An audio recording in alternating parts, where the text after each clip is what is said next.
Bueno, les comentaba que vamos a hablar de lo que es la soberanía. Ya habíamos hablado a grandes rasgos en la clase pasada en qué consiste la soberanía, ¿no? Decíamos nosotros que la soberanía es el autogobernarse, ¿no? Decíamos que todo Estado se puede autogobernar, ¿no?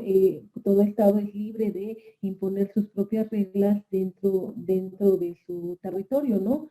Y tenemos que, bueno, ahí estaríamos hablando de lo que es la soberanía interna.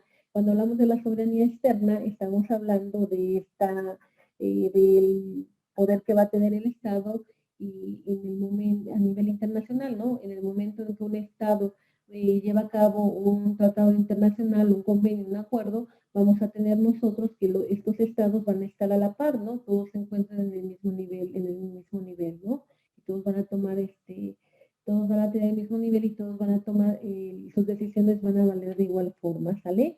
Bueno, y después de esto decíamos nosotros que por lo que hace a la soberanía, vamos a tener nosotros que en nuestra Constitución la vamos a encontrar en el artículo 39, 40 y 41, donde nos habla de la soberanía, ¿no? Y nos dice que la soberanía, bueno, que va a tener la soberanía, pues le corresponde al pueblo, ¿no?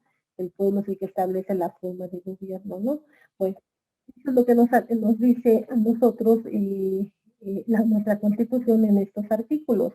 Ahora bien, vamos a ver nosotros cómo se fue dando esta soberanía en nuestra Constitución, ¿no? Cuando se perfiló, ¿no? Decíamos nosotros que por lo que hace a este principio de soberanía, respecto a la trayectoria constitucional que ha tenido en México, vamos a tener que a través de este principio sirvió para dotar de justificación e identidad al nuevo Estado mexicano, ¿no? Este Estado que surgió en 1821. Si bien entendemos que este Estado surge nuestro Estado mexicano independiente surge en 1821, tenemos nosotros que incluso antes de que México pudiera lograr su independencia, existieron textos constitucionales en donde hicieron referencia a este principio, ¿no? A este principio de la soberanía, ¿no? Estableciéndolo como la base de todo arreglo político e institucional y como un escudo, también como un escudo contra cualquier intento de justificar posibles invasiones extranjeras, ¿no? Así fue como se fue tomado lo que es este concepto de soberanía en textos constitucionales antes de que tuviéramos nuestra libertad, ¿no? Un texto constitucional que podemos mencionar es el de la Constitución de Apatzingán de 1814, ¿sí? Nosotros, bueno, si nos vamos a esta Constitución de Apatzingán, bueno, recordemos que, bueno, el nombre oficial de esta Constitución es Decreto Constitucional para la Libertad de la América Mexicana, ¿no? Que fue publicada el 22 de octubre de 1814. Tenemos que esta constitución fue emitida por un grupo, perdón, insurgente en plena lucha, ¿no? Y tenemos también que esta constitución, bueno, no tuvo eficacia más allá que del territorio donde se encontraba este grupo insurgente, ¿no? Pero sin embargo se le considera que esta constitución de 1814, como se le considera que es el primer intento de organizar al Estado mexicano, ¿no? Es el primer intento de organización constitucional independiente, ¿sale?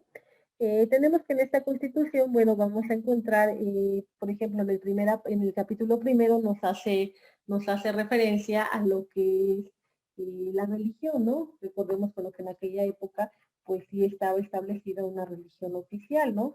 Y bueno, tenemos que por lo que hace al artículo primero de esta constitución de 1814, se nos dice que la religión católica, apostólica y romana va a ser la única religión que se debe de profesar en el Estado. Después, a partir del capítulo 2 de la Constitución de 1814, del artículo 2, capítulo 2, al artículo 12, nos hace referencia a lo que es la soberanía, ¿sale? Vamos a ver cómo estaba contemplada en esta Constitución de 1814 y ahora cómo la tenemos contemplada, ¿no? Les comentaba a ustedes hace un rato que, bueno, la Constitución de Apatzingán la tienen ya ustedes en la plataforma, la tienen en el tema de soberanía. Igual sería interesante que ustedes la pudieran leer. Es una Constitución que está muy digerible, ¿no? La podemos checar, por favor, sí sería interesante que la pudieran checar. Si no, bájenla porque posteriormente les puede servir para cualquier otra materia, ¿sale? Y si no, como cultura general, ¿no? Bueno, tenemos nosotros entonces en nuestra pantalla lo que son los artículos más importantes que hacen referencia a la Constitución. Vamos a leerlos para que podamos comentar al respecto, ¿sí? Bueno. ¿Nos ayudas, por favor, Carla, a leer los artículos que están en la pantalla?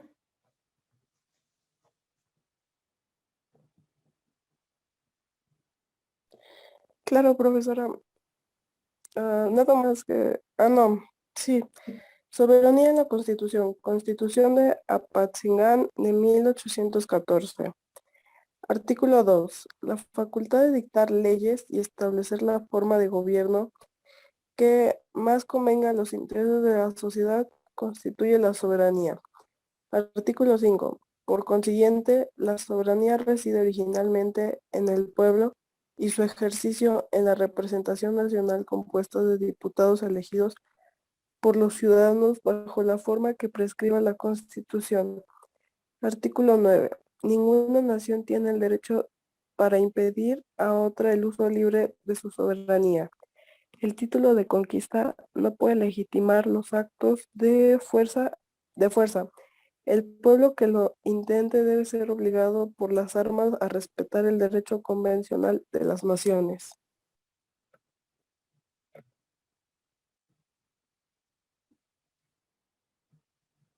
Artículo 10 y 11, por favor, Carlita. Sí, profesora. Artículo 10. Si el atentado contra la soberanía del pueblo se comete por algún individuo, corporación o ciudad, se castigará por la autoridad pública como delito de lesa nación. Artículo 11. Tres son las atribuciones de la soberanía: la facultad de dictar leyes, la facultad de hacerlas ejecutar y la facultad de aplicar a los casos particulares. Gracias, Carla. Bueno, entonces tenemos por lo que hace esta Constitución de 1814, de igual forma nos señala que la soberanía reside originalmente en el pueblo, ¿no? Y bueno, tenemos que al residir en el pueblo, pues el titular de la soberanía es el pueblo, ¿no? Y vamos a tener que nosotros como ciudadanos vamos a establecer la forma de gobierno, ¿no? También acá tenemos por lo que hace a esta Constitución de 1814, también nos habla de lo que es el autogobierno, ¿no? El que nosotros nos podamos gobernar. Por ejemplo, cuando nos dice acá, ¿no? Tres son las atribuciones de la soberanía, ¿no? La facultad de dictar leyes, la facultad de hacerlas ejecutar y la facultad de aplicarlas a los casos concretos, ¿no?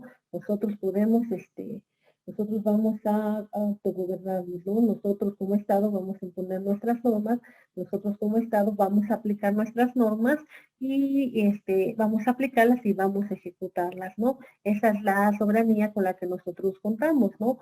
Esta facultad para podernos autogobernar, ¿no? También acá, por lo que hace acá, el artículo 9, ¿no? Dice, ninguna nación tiene el derecho para impedir a otra el uso libre de su soberanía, ¿no? Acá regresábamos a lo que hemos comentado, ¿no? Es muy importante la soberanía, ¿no? Es muy importante que un Estado mantenga su soberanía, ¿no? Igual también a nivel internacional se tiene que respetar este derecho que tienen los Estados, ¿no? El derecho que se tiene para que nosotros nos podamos autogobernar, ¿no? Decíamos, ¿no? Nosotros somos un Estado soberano, no, al ser un Estado soberano, nosotros establecemos nuestras normas, nuestro derecho, ¿no? No puede venir un Estado extranjero a imponernos las normas, ¿no? Eso no está permitido, porque entonces ya sería una invasión a nuestra soberanía, ¿no? Ya estaría nuestro Estado en peligro inminente, ¿no? Al estar en peligro inminente, pues se tendría que hacer algo al respecto, ¿no? Bueno, algo al respecto. Dentro de eso, bueno, podríamos aplicar lo que nos dice el artículo 29 constitucional, ¿no? El presidente puede suspender las garantías, los derechos humanos para que pueda hacer frente a esta, a esta invasión, ¿no? Sí, bueno, y eso es por lo que hace a nuestra soberanía. Entonces vemos que ya a partir de la Constitución de 1814, pues ya se está perfilando este concepto de soberanía, ¿no? Ya está establecido, incluso podríamos decir que tiene mucha similitud como la que, bueno, de acuerdo al concepto que está establecido en nuestra actual Constitución, ¿no?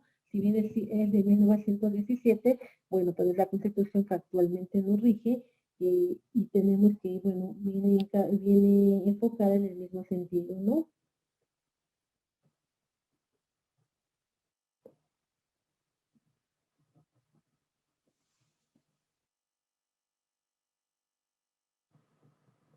Bueno, y también, bueno, reiterando lo que habíamos comentado anteriormente, también a través de establecer acá lo que era la soberanía en esta Constitución, también tenemos que esta soberanía se establece como un escudo, ¿no? Contra cualquier intento que se pueda justificar una posible invasión extranjera, ¿no?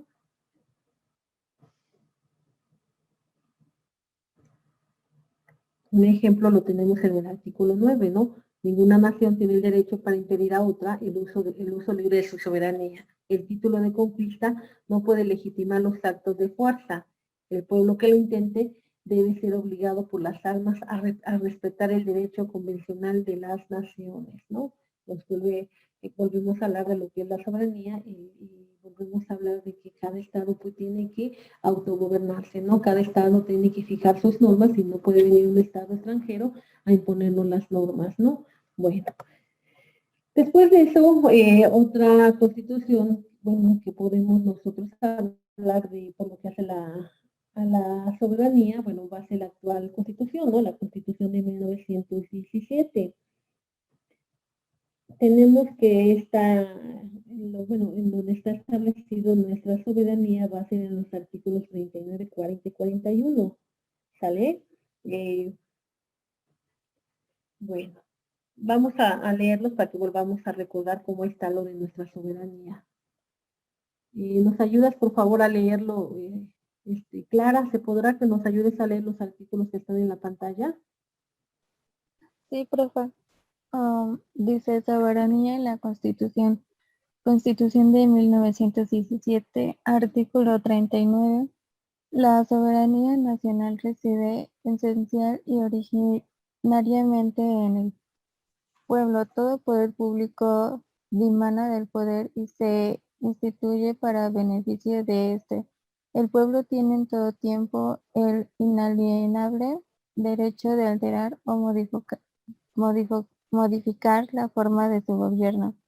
Artículo 40. Es voluntad del pueblo mexicano constituirse en una república representativa, democrática, laica y federal, compuesta por estados libres y soberanos en todo lo concerniente a su régimen interior y por la Ciudad de México, unidos en una federación establecida según los principios de esta ley fundamental. Permíteme, por favor, el 41, ¿sí? Sí. Artículo 41. El pueblo ejerce su soberanía por medio de los poderes de la Unión, en los casos de la competencia de estos y por los de los estados, y la Ciudad de México, en lo que toca a sus regímenes interiores, en los términos respectivamente establecidos por la presente Constitución Federal y las particulares de cada estado y de la Ciudad de México, las que en ningún caso podrán contravenir las estipulaciones del Pacto Federal. La ley determinará las formas y modalidades que correspondan para observar el principio de paridad de género en los nombramientos de las personas titulares de las secretarías de despacho del Poder Ejecutivo Federal y sus equivalentes en las entidades federativas. En la integración de los organismos autónomos se observará el mismo principio. La renovación de los poderes legislativo y ejecutivo se realizará mediante elecciones libres, auténticas y periódicas. Ok, gracias, compañera. Bueno, Sí, tenemos por profe. lo que gracias. Tenemos por lo que hace estos 3 artículos en donde nos habla de nuestra soberanía en la actual Constitución. Vamos a tener nosotros que acá nos hace referencia a lo que es la democracia, ¿no? Recuerden que es la democracia, tenemos que nosotros como ciudadanos podemos elegir a nuestros representantes, ¿no? Y a su vez también podemos ser representantes de nuestros conciudadanos, ¿no? Bueno, entonces decimos que por lo que hace a estos 3 artículos, pues nos está hablando de esta democracia, ¿no? Y también nos está hablando de esta soberanía popular, ¿no? Esta soberanía popular, bueno, que va a tener su sustento en lo democrático, ¿no? En lo democrático, en la forma en la que se van a elegir a los representantes, ¿no? Y también tenemos que acá, por lo que hace a la concepción que nos contempla de estos artículos de la soberanía, tenemos que a través de ella se va a legitimar al Estado, ¿no? Y también tenemos que a través de esta soberanía también nos establece que, y bueno, nos señala la forma en la cual se va a organizar el Estado mexicano, ¿no? Bueno, acá nos hace referencia a lo que es el pacto federal, ¿no?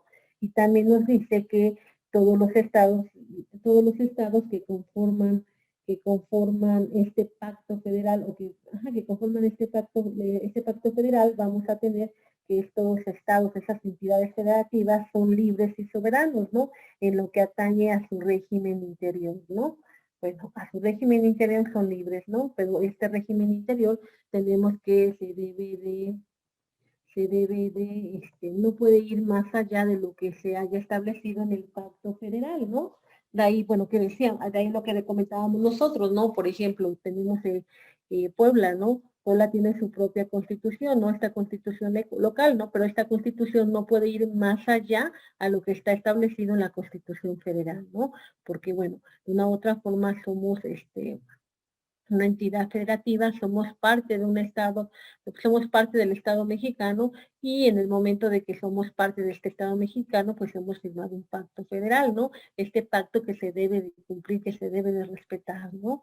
Y decíamos, ¿no? Bueno, este Estado, la entidad federativa Puebla, ella va a poder establecer sus normas, pero estas normas no deben de contravenir lo establecido en el pacto federal, ¿sí?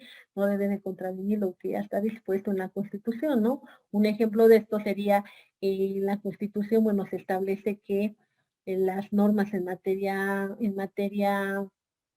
mercantil van a estar fijadas van a estar fijadas, van a estar establecidas, van a estar creadas por el Congreso de la Unión, ¿no? De ahí que estamos hablando de una normatividad federal, ¿no? La crea el Congreso de la Unión y estas leyes mercantiles se van a aplicar en toda la República Mexicana, ¿no? No podríamos acá, por ejemplo, que la entidad federativa Puebla creara su propia legislación mercantil, ¿no? No se puede porque estaría contraviniendo lo que ya está dispuesto en nuestra Constitución, ¿no? Y tenemos que, por lo que hace el régimen interno de esta entidad federativa de Puebla, pues tiene que estar acorde a lo que se haya establecido en nuestra Constitución, ¿sale? Bueno. Eso es por lo que estamos hablando entonces de lo que es la soberanía en la Constitución. Ya vimos, ¿no? Nuestra soberanía está contemplada en nuestros artículos, ¿no? En el artículo 39, 40 y 41, ¿no? Ahí es su fundamento, por así decirlo, es su fundamento, sí. También tenemos que el tratadista Serna de la Garza, José María Serna de la Garza, él nos habla, de una soberanía a la defensa, ¿no? Y nos dice que esta soberanía a la defensa se puede encontrar en diversos artículos de la Constitución y dentro de estos artículos vamos a encontrar lo que es el artículo 27, ¿no? Este tratadista señala que esta defensa a la soberanía, se debe a lo que ha pasado, lo que ha vivido México en el transcurso de su historia, ¿no? Por ejemplo, acá tiene que ver con lo que es su pasado como un país, tiene que ver con su pasado, ¿no? Como por ejemplo, cuando era un país, bueno, que cuando era considerado una colonia, ¿no? Cuando formaba parte de lo que era España, ¿no? Y también acá, por lo que hace esta defensa a la soberanía, tenemos que también tiene que ver, por ejemplo, con lo que nos pasó y con Estados Unidos, ¿no? Cuando México pierde más del 50% de su territorio, ¿no? Entonces, tenemos que en este artículo, en el artículo 27, por ejemplo, vamos a ver cómo acá está presente lo que es la soberanía defensiva, ¿no? Se trata de defender a la soberanía. Para esto, bueno, vamos a encontrar lo que es el artículo 27, fracción primera. En la fracción primera lo vamos a encontrar, ¿sale?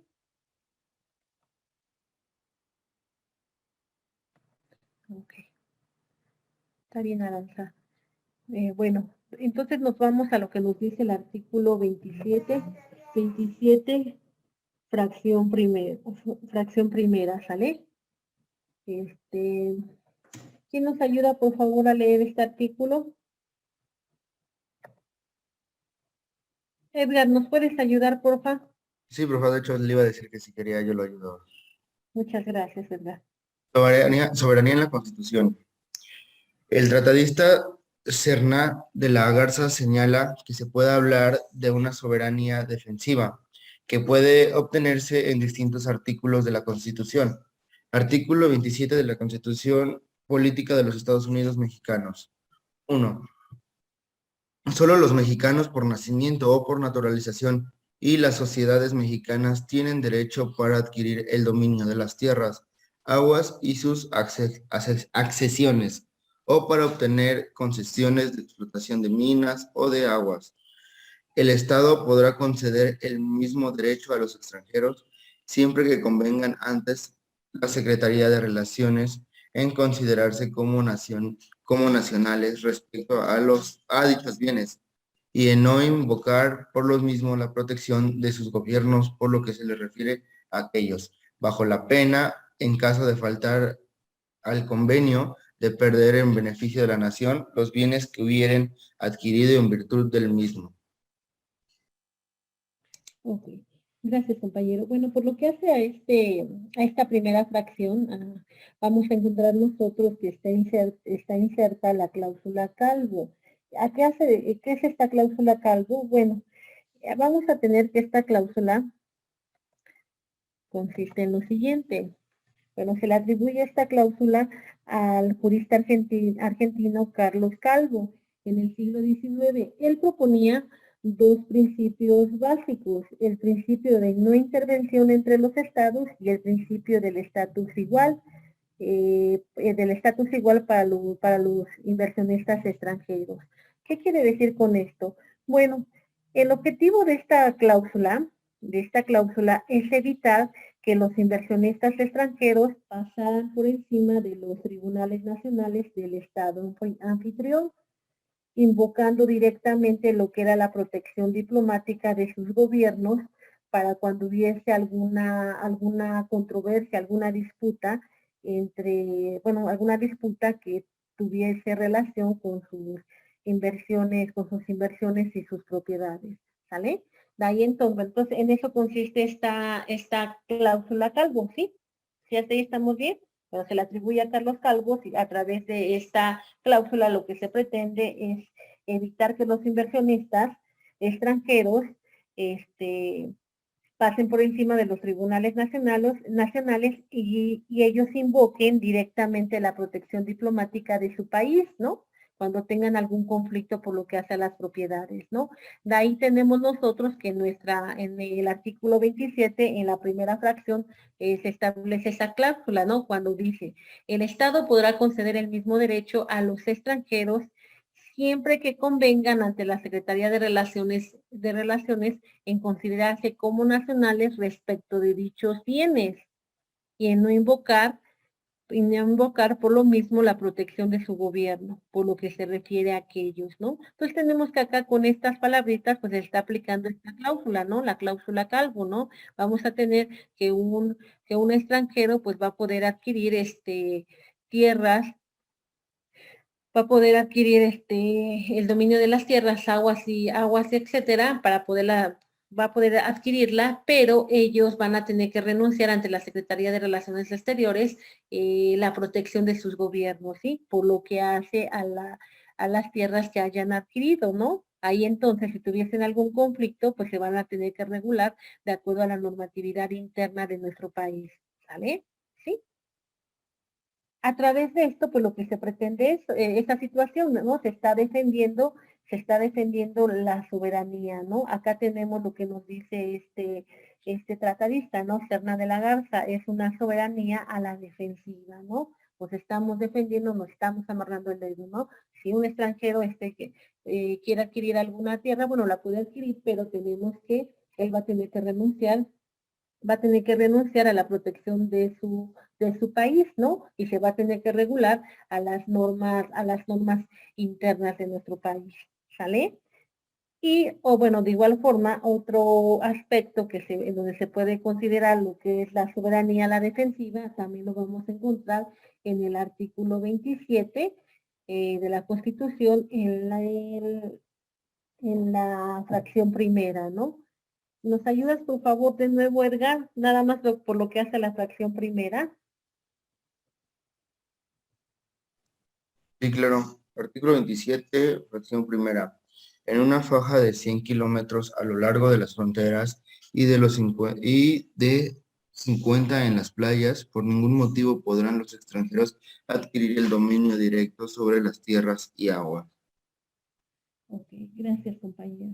Acá entonces, por lo que hace a esta fracción, pues están estableciendo límites, ¿no? Límites en cuanto a la capacidad legal de los extranjeros para ser propietarios de los bienes raíces dentro del territorio nacional, ¿no? Acá ya hay un límite, ¿no? Ahí nos dice en dónde no van a poder adquirir bienes raíces, ¿no? Bueno, igual de nueva cuenta estamos hablando de una soberanía a la defensiva, ¿no? Se está tratando de proteger nuestra soberanía, ¿sale?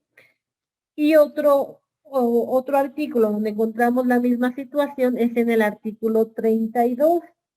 ¿Nos ayudas, por favor, compañero? Sí, claro. Bueno, sí me hablaba a mí, ¿verdad? Sí, por favor, compañero. Ok. Artículo 32.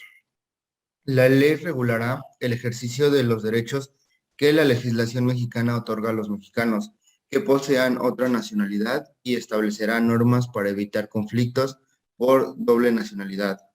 El ejercicio de los cargos y funciones para los cuales, por disposición de la presente Constitución, se requerirá ser mexicano por nacimiento, se reserva a quienes tengan esa calidad y no adquieran otra nacionalidad. Esta reserva también será aplicable a los casos que así lo señalen otras leyes del Congreso de la Unión. En tiempo de paz, ningún extranjero podrá servir en el ejército ni en las fuerzas de policía o seguridad pública, para pertenecer al activo del ejército en tiempo de paz y al de la Armada o a la Fuerza Aérea en todo momento o desempeñar cualquier cargo o comisión en ellos, se requiere ser mexicano por nacimiento. Ok, de nueva cuenta, gracias, compañero. De nueva cuenta, pues vuelve a establecer un límite, ¿no? Un límite para estas personas que tienen doble nacionalidad, ¿no? Tenemos, cuando nos dice que para lo que en la Constitución está establecido que para determinados cargos y funciones públicas se requiere que sean mexicanos por nacimiento, pues ahí se tiene que utilizar solamente a estos mexicanos que sean por nacimiento, ¿no? Acá vamos a tener que estos mexicanos por nacimiento pues solamente tienen que tener una nacionalidad. Recuerdan que cuando nosotros veíamos que si se podía tener más de una nacionalidad, veíamos que sí, ¿no? Sí se puede tener, en México se puede tener dos nacionalidades, ¿no? Pero bueno, por lo que hace a esta situación, acá de nueva cuenta volvemos a tener lo que es la soberanía a la defensiva, ¿no? Para determinados para determinados cargos que así contempla nuestra Constitución, en donde nos está estableciendo que son cargos que deben ocupar mexicanos por nacimiento, bueno, ellos no pueden tener otra nacionalidad, ¿sí? Solamente deben de tener esa nacionalidad, ¿no? Y de una u otra forma estamos de nueva cuenta protegiendo nuestra soberanía, ¿no?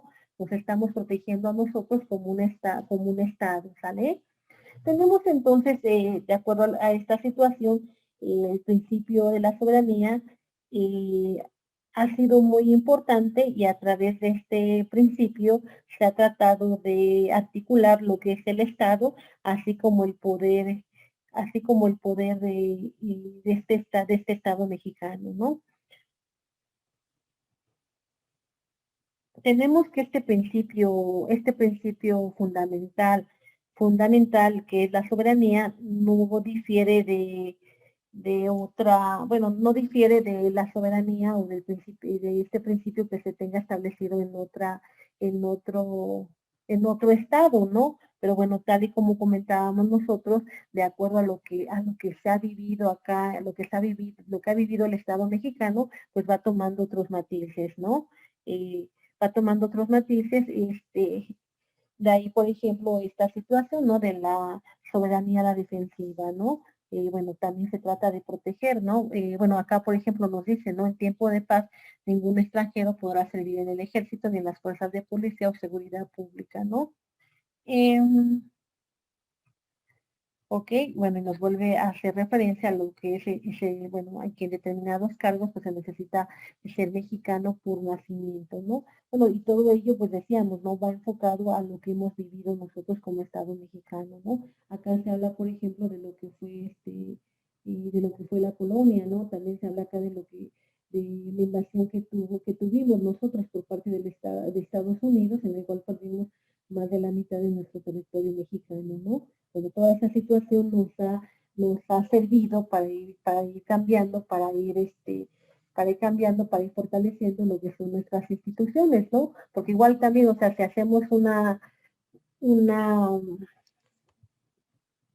hacemos un repaso de lo que pasó, de nuestra historia, de este hecho histórico, de lo que fue la invasión de Estados Unidos a México, bueno, realmente ahí también, bueno, se puede percibir que en esa época, pues no estaba realmente este sentimiento de nacional, ¿no? Este sentimiento de pertenecer a un Estado, pues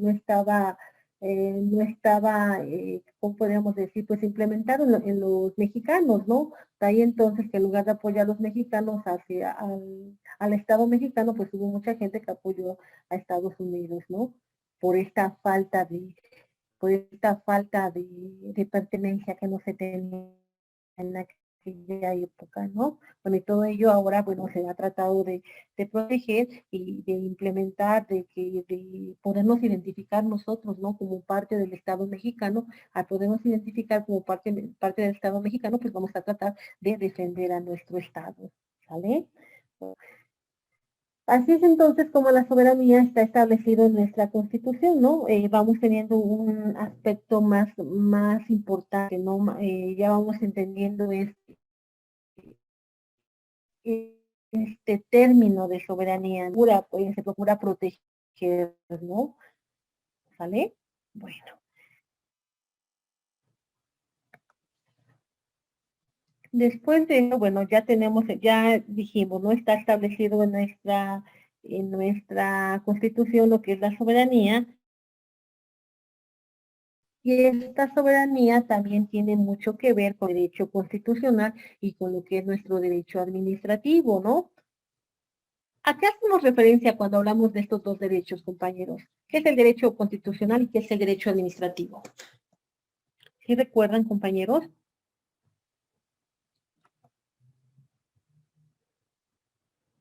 Brian, ¿recuerdas en qué consiste cada uno de estos?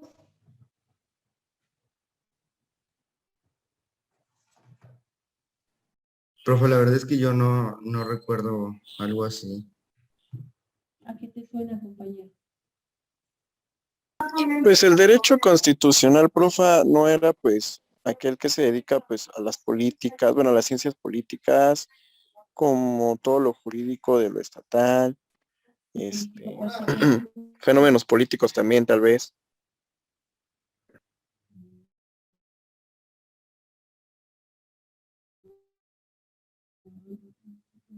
Podría, a lo político no, porque bueno, ahí entraría entonces lo que es el derecho.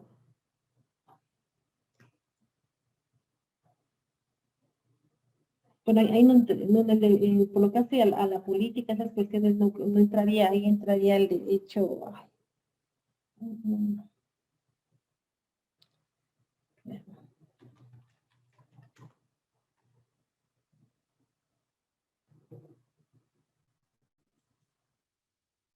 ahí entraría lo que es el derecho político, ¿no? En el cual, bueno, ahí en el derecho político, pues se estudia el Estado, pero a partir de estos aspectos, ¿no? De las instituciones a través de las cuales se eligen a los representantes, ¿no? Por lo que hace nuestro derecho constitucional, vamos a tener que en el derecho constitucional, bueno, tenemos que para empezar, es una rama del derecho público, ¿no? Esta rama del derecho público va a estudiar lo que son los principios y las reglas que determinan la organización del Estado, ¿no? También acá se van a estudiar lo que son las fuentes, ¿no? Realmente acá por lo que hace el derecho constitucional, pues va enfocado al estudio de cómo se organiza el Estado mexicano, ¿no? ¿Cómo se va a organizar este Estado mexicano? Bueno, está establecido en nuestra Constitución, ¿no? A eso se refiere el derecho constitucional. Ahora bien, el derecho administrativo, ¿a qué hará referencia, compañeros?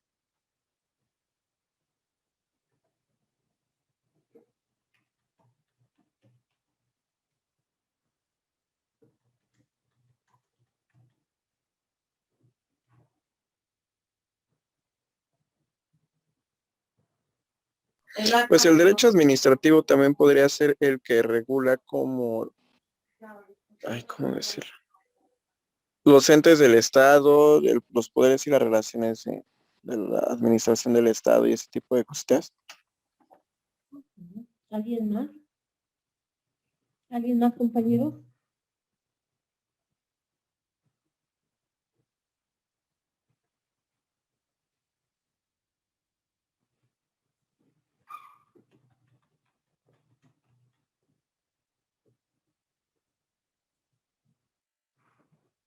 Ok, sí, acá por lo que hace el derecho administrativo nos va a hablar de lo que es la administración del Estado, ¿no? Y acá, bueno, recordemos nosotros, ¿no?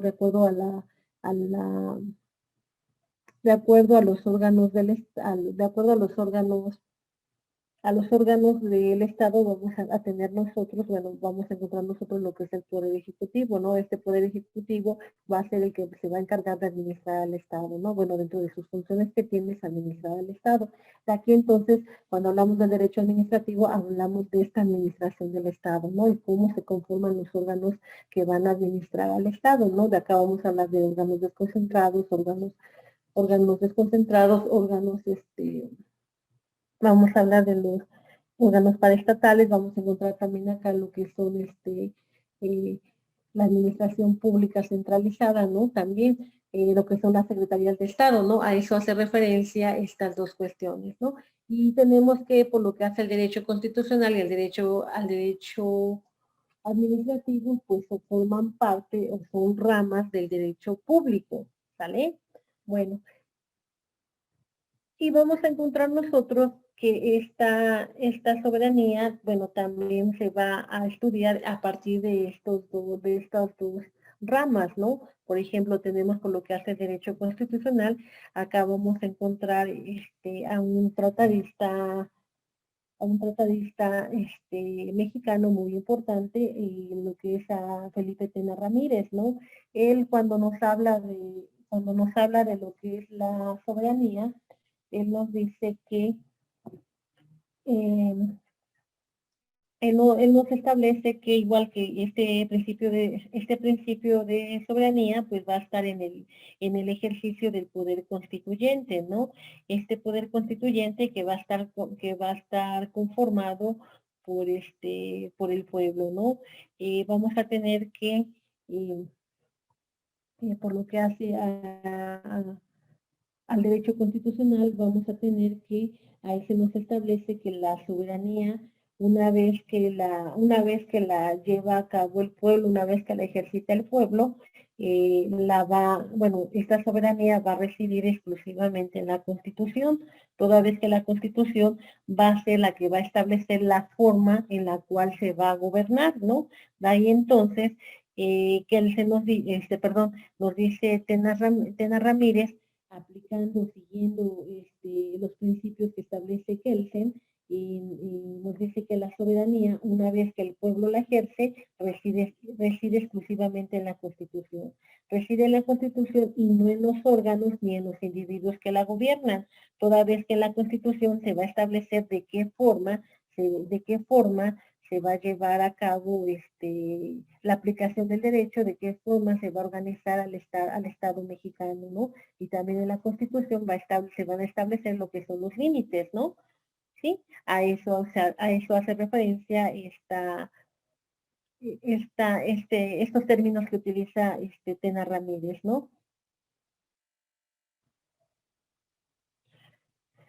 Bueno, y al establecer también Tena Ramírez que esta soberanía reside exclusivamente en la Constitución, también acá nos está hablando de lo que es